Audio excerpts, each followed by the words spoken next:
สบายดีมาเด้อกินข้าวมื้อนี้อย่าลืมกดไลค์กดแชร์กดซับสไครต์ให้พวกเราด้วยนะคะมื้อนี้ก็สิเฮ็ดอันแจ่วปลาเข็งเนาะอันนี้ก็ปิ้งหมักเผ็ด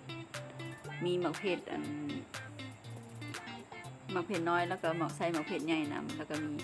หัวหอมแดงแล้วก็กระเทียมนี่ก็ปิ้งให้มันสุกเนาะ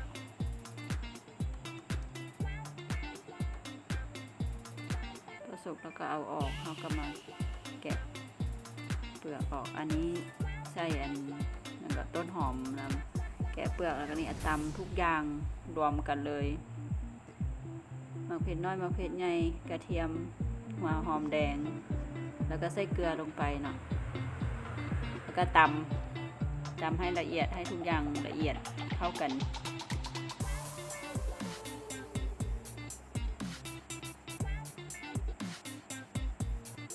แล้วก็ใส่ต้นหอมที่เราย่างไว้เมื่อกี้ตำอีกรอบนึงให้มัน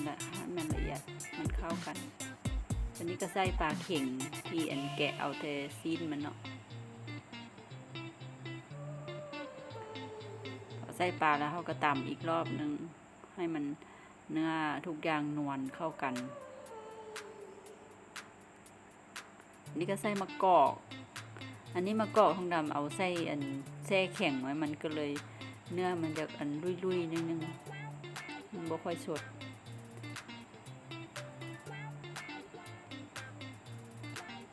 ใส่มะกอกแล้วเขาก็ตำอีกรอบนึงยวกให้มันเข้ากันเนาะ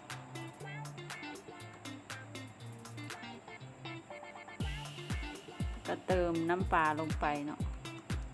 สุดท้ายเติมน้ำปลาลงไปแล้วก็คนชิมรสเบิ้งพอดีแล้วก็ตักใส่ถ้วยได้เลยอันนี้ก็พร้อมเสิร์ฟแล้วเนาะเดี๋ยวก็สิไปลวกผักแล้วก็ไปกินข้าวน้ำกันเลยเนาะวันนี้ก็สิมีลวกผักผักกะหล่ำแล้วก็ลวกอันผักแป้งนัวกินกับแจ่วปลาเข็งแซ่บๆมาค่ะกินข้าวด้วยกันก็มีปลาทอดด้วยตำแจ่วอันนี้ตำแจ่วเดี๋ยวหมอใส่มะกอกแล้วก็ลวกผักของเรามีกะหล่ำแล้วก็มีผักผงชูรสของหวานวันนี้ก็มีสับปะรดก็อันนี้ผักกระโดนของหวานวันนี้คือสับปะรดแล้วก็มีแกงหัวปลาถ้าแม่เอ็นเจอทำคลิปใหม่แล้วครับทุกคนกินข้าว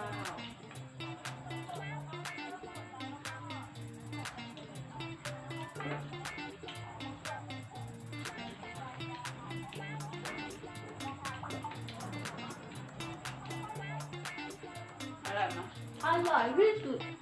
ยกนิ้วให้เลยพอไม่พูดไม่จาอะไรเลยไม่สวัสดีด้วย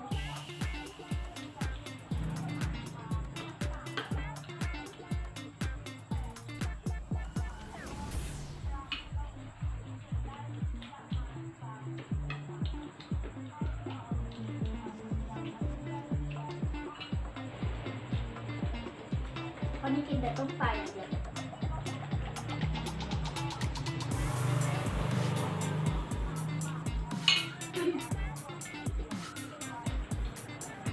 ขอโทษไม่เข้าถึงคอ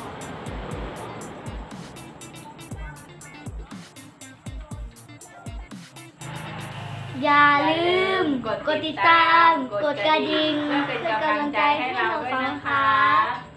สวัสดีค่ะสบายดีบ๊ายบาย